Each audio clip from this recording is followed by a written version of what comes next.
The Army of Tennessee came into existence in June 1861, when 2/3 of the white male inhabitants of the state ratified an ordinance of succession passed by the legislature. In the immediate aftermath of Lincoln's election as President of the United States in November 1860, the white people of Tennessee had refused to authorize the establishment of a convention to consider the question of secession, 70,000 voting no convention against 58,000 voting yes. But after the bombardment of Fort Sumter on April 12, 1861, Lincoln's Secretary of War, Simon Cameron, on April 15, sent the Tennessee Governor, Isham Harris, an order to produce 50,000 men for induction into the federal government's army. The people immediately changed their minds on the question, voting on June 8 that Tennessee declare its secession from the Union. In the region of Nashville and Franklin, Tennessee, the majority's margin was 7-1. In the area of Memphis, 4-1. And in the Knoxville region, the vote was 2-1 against secession. 1 month later, Tennessee was formally a member of the Confederate States of America. Immediately upon the people ratifying Tennessee's secession from the Union, Governor Harris called for the raising of an army of 55,000 volunteers for the defense of the state against invasion. The people responded to Governor Harris's call by producing 27,000 young Americans who filled the ranks of 24 regiments, 10 artillery batteries, an engineer corps, and a quartermaster and ordnance department. As the Army of Tennessee established itself in the field, Ulysses S. Grant was making himself the rising star.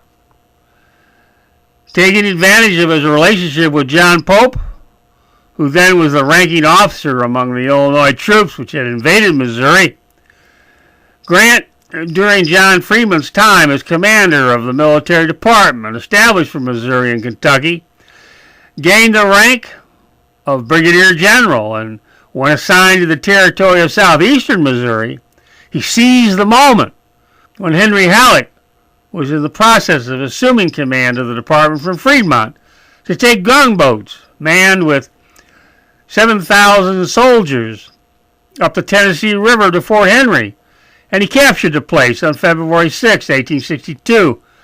Its Tennessee garrison fleeing from the fort across the peninsula to Fort Donelson on the Cumberland River. Then Grant marched his command across the peninsula while the gunboats came down the Cumberland, and on February 15 he attacked the Confederate garrison and captured the place.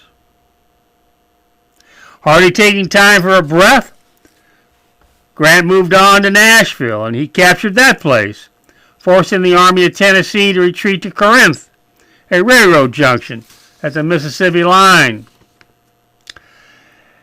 6 weeks later, as the Union Navy was occupying New Orleans and its gunboats attacking Vicksburg, Grant, now a major general, transported an army of 40,000 men up the Cumberland River to a place called Pittsburgh Landing, and was immediately attacked by the Army of Tennessee in the fields around a one-room shack known as Shiloh Church. Here, the Army of Tennessee had its first success, its greatest success, its attack, catching Grant with his pants down, his new soldiers with their arms stacked, their front unentrenched, sitting around campfires eating dinner, found themselves suddenly in the midst of a firestorm and were thrown back quivering under the banks of the river, and the Tennesseans threw themselves furiously against the Union's collapsing resistance when night fell. At dawn the next morning, the Tennesseans gathered themselves for the final rush against Grant's men huddled on the riverbank when they were struck by blasts from an artillery line and found a mass of fresh Union men coming at them out of the forest on their right. It was the Union General Carlos Buell's Army of the Ohio, 20,000 men, catching them as they had caught Grant. And the shock they struggled manfully to absorb and regain momentum to drive Grant's cowering masses into the river. But the day went against them, their greatest moment in the war, and they slowly gave way to the presence and pressure of Buell's force and dissolved into the darkening woods, taking the road to Corinth from whence they came. From this moment forward to the end, the young Americans of the Army of Tennessee marched thousands of miles and fought many battles against their enemy at Vicksburg, Port Hudson, Chattanooga, Missionary Ridge, Chickamauga, Dalton, Kennesaw Mountain, Waseca, Atlanta, and 50 other places. Then they came to Franklin and their end. In the process of the endeavor, responding to their elders' call to duty, out of a population of 843,000, 136,000 young Americans served in the ranks of the Army of Tennessee. 64,333 of them died.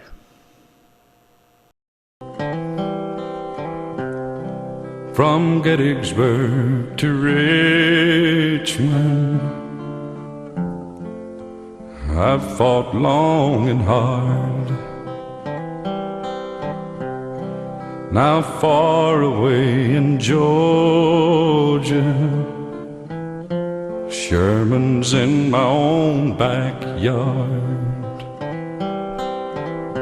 So I'm leaving here this morning, even if they shoot me down. 'Cause Jenny's in Atlanta, and Atlanta's burning down. Atlanta's burning down. Atlanta's burning down. Though they all knew it, they were loath to admit it. The end was at hand. Not today, not next week, not next month, but the end was at hand, within sight. Grant had moved Meade's army from Culpeper across the Rapidan on May 6th, and General Lee came to meet him in the wilderness.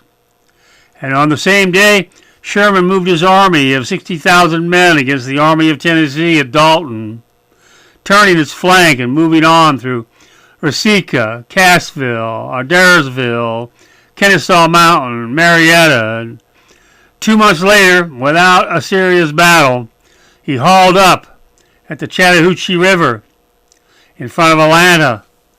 The Confederate Army's commander, Joseph E. Johnston, having offered hardly more than token resistance to the movement. Joe Johnston was one of the 5 highest-ranking Confederate generals in the war.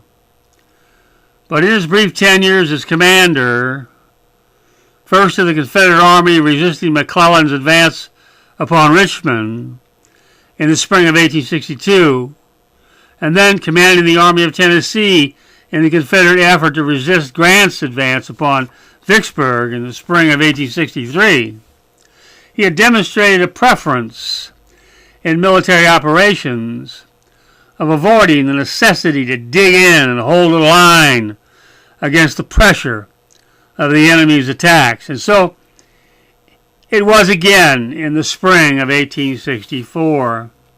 Johnston was taking command of the remnant of the army that had fought at Chickamauga and Missionary Ridge in the fall, losing over 25,000 men killed or wounded, retreating in the end to Dalton, blocking a railroad that would lead Sherman to Atlanta, 90 miles away. Now, with the Army's effective strength about 35,000 men, Johnston had in hand the greatest challenge of his military career: how to hold the enemy's army, twice the size of his, at the mountains in front of Dalton. Johnston's first thought how to do this he expressed to President Davis in a letter written in January 1864. To beat the enemy when he advances, Johnston wrote Davis, we must substitute Negroes for all the soldiers on detached duty, the cooks, teamsters, pioneers, and laborers. This would give us at once 10,000 men. A law authorizing the government to take Negroes for all the duties for which soldiers are now detailed will enable us to keep the soldiers in their regiments. At the time Johnston wrote this, one of the Army's division commanders, an immigrant Irishman named Patrick Claiborne, had circulated a paper among his fellow officers which pitched the idea of putting rifles in the hands of the African slaves and organizing them into regiments and integrating them into the Army, and his paper came into President Davis's hands. Claiborne had written that the soldiers in the ranks of his division were exhausted, sinking into apathy, weary of the hardships and slaughters of 3 years of fighting, believing a black catastrophe was ahead of them, restlessness and morals spreading everywhere, loss of respect for private property mounting, desertions becoming epidemic, fear for family back home living in ruin, the loss of all the soldiers held sacred, property, lands, homesteads, liberty, justice, safety, pride. Manhood was at hand, and with it, subjugation. Claiborne's idea was ignored until almost the end, when, but a matter of days before General Lee came to the surrender, the despondent, desperate Confederate Congress passed an act authorizing President Davis to, quote, call into the military service such numbers of the male colored population, whether free or slave, and to organize them into companies, regiments, and battalions for service as the President may seem best. On July 9, 1864, the Army of Tennessee crossed the Chattahoochee River and occupied the field works that had been constructed, as were those at Richmond and Petersburg by African laborers. As with Lee's army at Petersburg, the Army of Tennessee could sustain itself against the enemy's progress in siege operations only as long as it could maintain control of at least one of the several railroads that came into Atlanta, one from Augustus in the east, one from Macon in the south, and one from Montgomery in the west. And Sherman, like Grant, wasted no time in beginning to dig his way toward these three railroads. For Johnston's part, much as he had done when facing McClellan and Grant, he seems to have quickly decided the outcome of Sherman's effort would be the cutting off of Atlanta's communication with the means of its support. So he gave President Davis notice. He meant to abandon the city to the enemy in order to operate the army against their communication with Chattanooga, 100 miles away. Just then, Braxton Bragg, functioning as President Davis's chief of staff, appeared in Atlanta and conferred with Johnston about his plans, meeting during his stay with Johnston's three corps commanders, A.P. Stewart, William Hardee, and the newcomer, John Hood, who came to the Army in February with the rank of Lieutenant General. The politicians of Georgia, led by its governor Joseph Brown, had grown violently at odds with Johnston as Sherman nudged him from Dalton, then Cassville, then Adairsville, through Marietta and down across the Chattahoochee River to the siege of Atlanta, what Brown called the heart of the heartland. Now, unable to get Johnston committed to holding Atlanta against Sherman's effort to capture it, they were lobbying Davis to replace him with John Hood. Hood, having assured them that if put in command of the Army, he would move the Army on the offensive against Sherman. So, with this assurance motivating them, the politicians induced Davis to put Hood in Johnston's place.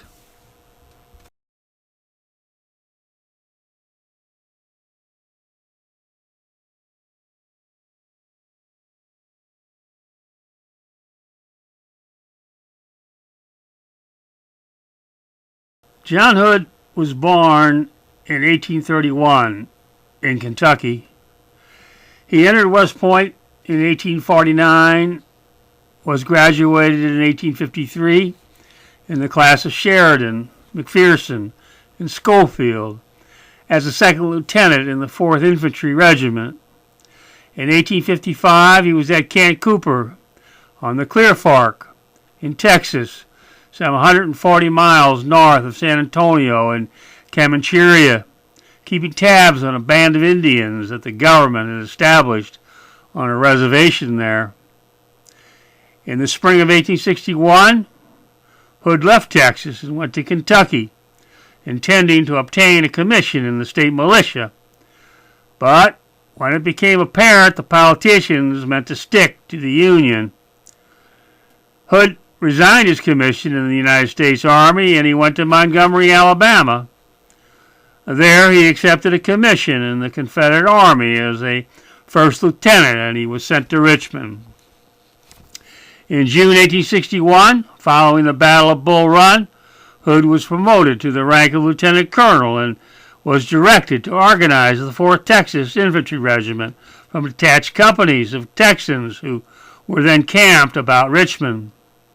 In the fall, Hood's regiment was incorporated into a brigade commanded by Louis Wigfall, a Texas politician and ex-senator in the United States Congress. In the winter of 1862, Hood assumed command of the brigade when Wigfall went into the Confederate Congress as a senator from Texas. Thus began the career of one of the most storied brigades in Lee's army. In the spring of 1862, in the first furious battle in the eastern theater of the war, Lee's army of 9 divisions spent 10 hours hurling themselves unsuccessfully against 3 Union divisions at a place called Gaines Mill until, near dusk, it was Hood's Texas Brigade that came down into the little valley of Boatswain's Creek with bayonets fixed and scrambled over the dead bodies and the groaning wounded lying in the brush, screaming and shouting, reaching the crest of the steep hill, worming through the abatis, and went over the breastworks upon the heads of the enemy, running forward to seize 2 pieces of artillery that were throwing canister in their faces as the panic-stricken enemy abandoned their pieces in places and ran pell-mell toward the Chickahominy, a mile in their rear. 2 months later, at the Battle of Antietam, Hood had command of a division of 2,300 men, which came pouring out of the west woods into the cornfield where Hooker's corps had been battling Jackson's command for 2 hours. Now, the Union General Mansfield's corps was appearing on the field, bringing its weight to bear, and Jackson's men were collapsing and falling back. And it was Hood that came on and stabilized the situation by knocking Mansfield's men back. The Texas Brigade, running at the spearhead of the division's attack, charged the enemy to the northern edge of the cornfield, but were blasted by Union canister fire and forced to fall back. 8 times in the fury of the struggle, the colors of the 4th Texas were lost and regained. In less than 15 minutes of it, the Texans lost, killed or wounded, 4 of every 5 men. A year later at Gettysburg, Hood's division opened the assault on the 2nd day. Its 3 brigades expending their energy in a vicious hand-to-hand struggle with New Yorkers in Devil's Den in the shadow of Little Round Top. As the struggle commenced, Hood was riding forward in the center of his division, waving his sword over his head and adding his shouts to the din when a shell exploded above his head and a piece of shrapnel caught his left arm. He was taken from the field and did not return to service until the fall of 1863, when he led his division into the battle at Chickamauga in Georgia. Going with his lines through the forest, surging up upon the front of the Union corps and breaking in, seizing a number of guns, Hood was struck by a bullet in his right thigh, which fractured his femur. Within an hour, he was received by surgeons at a field hospital, and the leg was amputated at the hip. Now, here he was, 9 months later, taking command of the Army of Tennessee, just as Sherman is about to throw his 3 corps of 60,000 men against the Confederate defenses surrounding Atlanta in July 1864.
From the correspondence between them and their generals, preserved in the rebellion record, we know that by the time Sherman hauled his army up in front of Atlanta, the Confederate politicians were denying in their minds the objective reality that their armies in the field were exhausted, beaten, disintegrating, fading away, incapable of being resurrected, and that as the consequence of this, their cause was most certainly lost.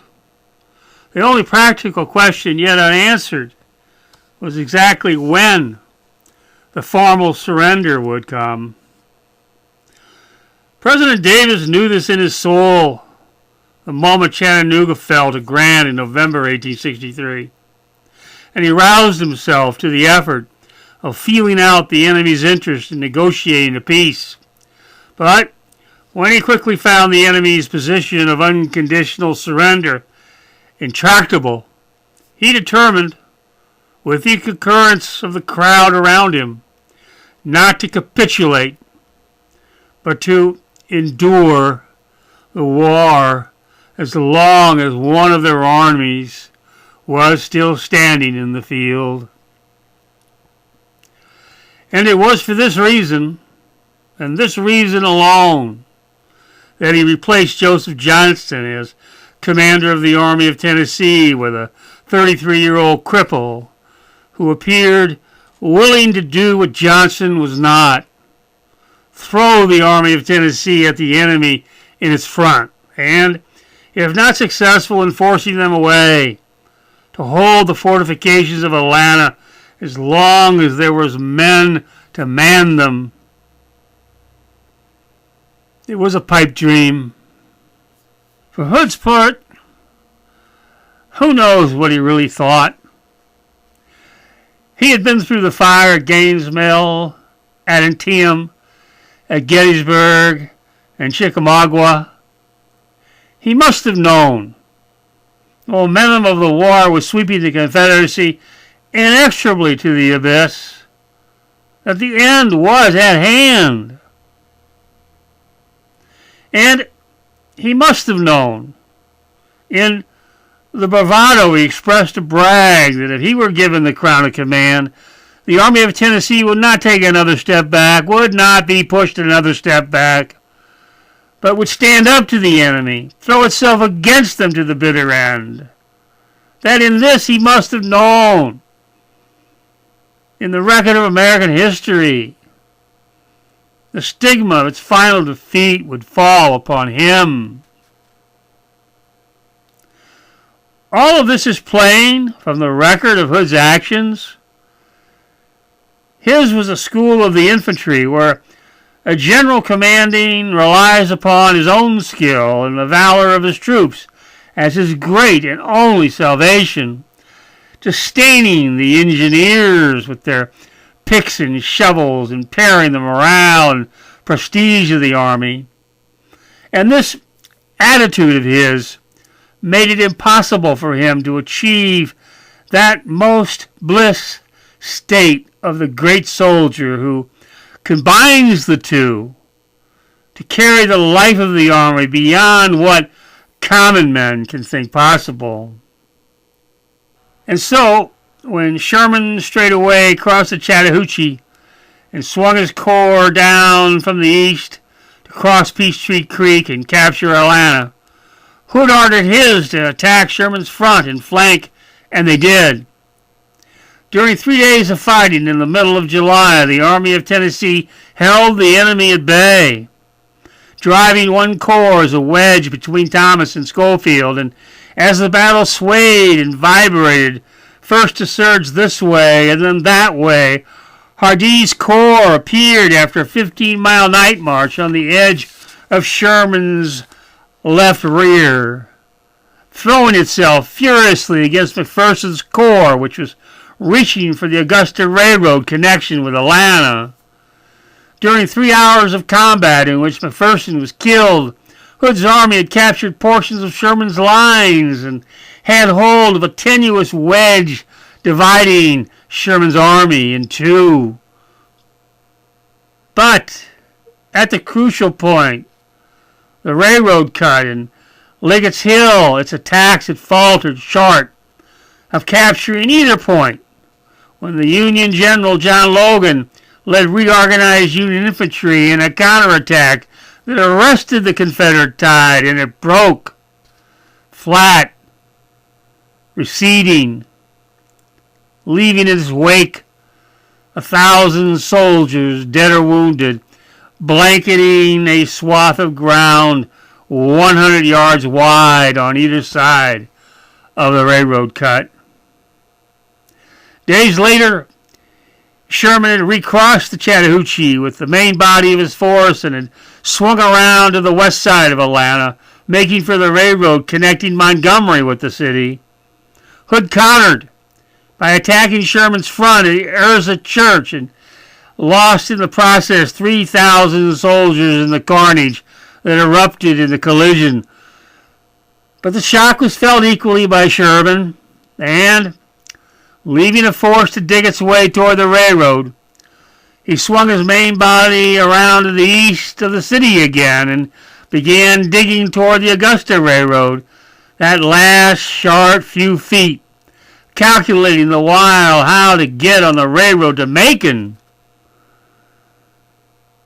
A month later, on August 25, with the two lateral railroads now in his grasp, Sherman began pulling troops out of their entrenchments on the east side of the city and launching an artillery barrage on the Confederate positions. He began moving the infantry in a wide arc toward Jonesboro, a point below the city on the Macon Road. 3 days later, Hood realized what Sherman was doing, and he rushed Hardee's corps to Jonesboro by rail, where it found 2/3 of Sherman's army in its front. Hardee, supported by S.D. Lee's corps, battled Sherman for 2 days. But in the end, overwhelmed by Sherman's numbers, he was forced to give way, and Hood, with the balance of the army, had no choice but to follow him out of Atlanta.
The words Hood wrote to Braxton Bragg reveal the temper and character of the man as a soldier that leaves a bad taste in the mouth.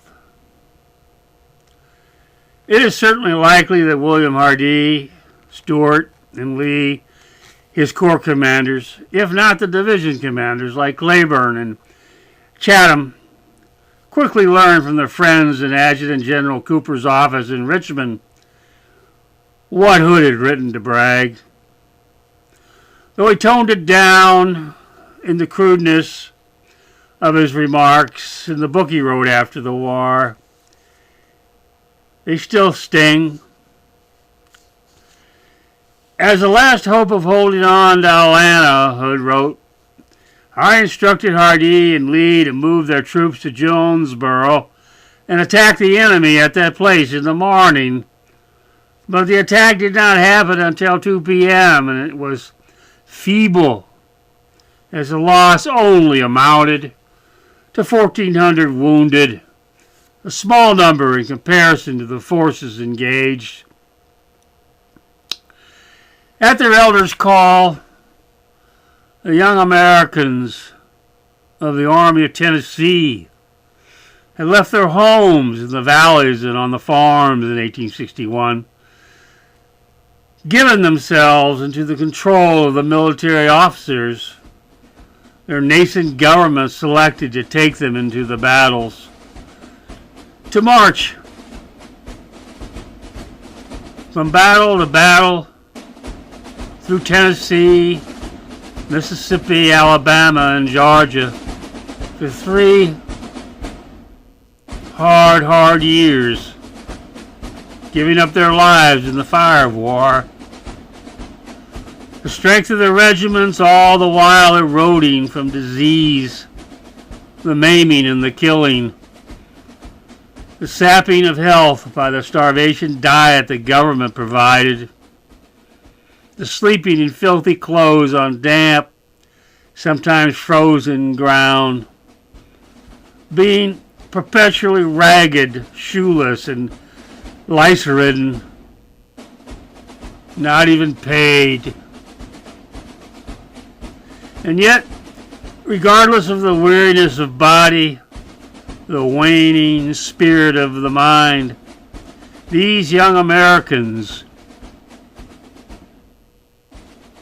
charged again and again and again against the mountain of military power that was the Unions, throwing their bodies into the fire for an emotion that tied them inextricably to home, compelling them to go on until released.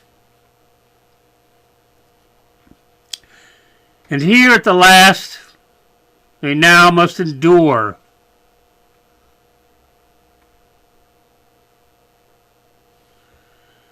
the arrogance and disdain of 33-year-old John Hood, a West Point graduate from the bottom of the class who had gotten lucky when he inherited from Louis Wigfall's brigade of Texans and used it as his first stepping stone to his now high horse of command.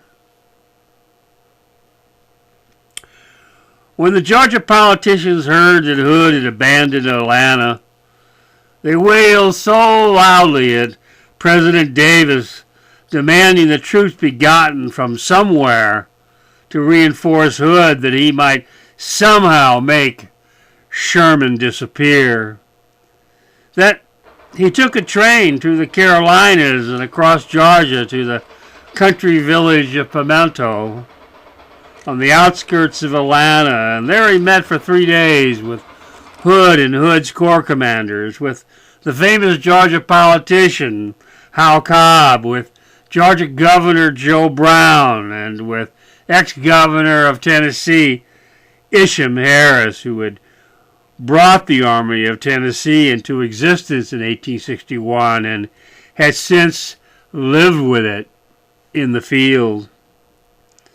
Hood states the situation in his book. We could not now stand still. It would have been the final dispersion of the army. Most of the men would have gone home, leaving those too proud to desert, yet too weak and disheartened to make any difference in the outcome. We had to do something, and when President Davis arrived on September 25, we rode forth together to review the troops and discuss the situation. Some of the brigades cheered him in our passing, and others were inclined to cry out as we passed, "Give us General Johnston." I regretted the embarrassment. I could not recall any offense save that of insisting that the men fight and hold Atlanta for 46 days, whereas when they were with Johnston, they retreated 100 miles within 61 days. The next day, President Davis and I met together in the Carriage House Hotel, and I told him that we had to assume the offensive, cut Sherman's communications, and then select a position near the Alabama line and the Blue Mountain Railroad, and there give Sherman battle. If Sherman moved south, I would follow him. If he did not, I might get an opportunity to attack a portion of his force, drive it from the country, regain our lost territory, re-inspirit the troops, and bring hope again to the hearts of our people. Who can say what President Davis thought as he listened to Hood's pitch? He has spent days riding a train across the breadth of the Confederate States to shore up the collapsing courage of the politicians running affairs in Alabama and Georgia, leaving behind a capital under siege, with the government's principal army wrestling in a death struggle with the Unions for possession of Petersburg. The man must have known Hood's plan of operation was a pipe dream, that the days of offensive operations for the armies of the Confederacy were over, that all that remained was the Unions mopping up the last pieces of resistance, conquering a bitter peace by force of arms. And Davis left Hood to pursue his pipe dream and went into Alabama on the 28th. The next day, he sent Hood a message informing him Hardee was relieved of duty with Hood's army and would go to Augusta to prepare the defense of that place from Sherman's movements, and that he had assigned Pierre Beauregard command of the Western Department. And then on the 29th, Hood began marching his army toward Sherman's railroad, and in the event, capturing Sherman's garrisons guarding the road from Altoona to Dalton, tearing up the rails and destroying the bridges as he moved along it to Dalton, which he reached on October 13th, with Sherman now in hot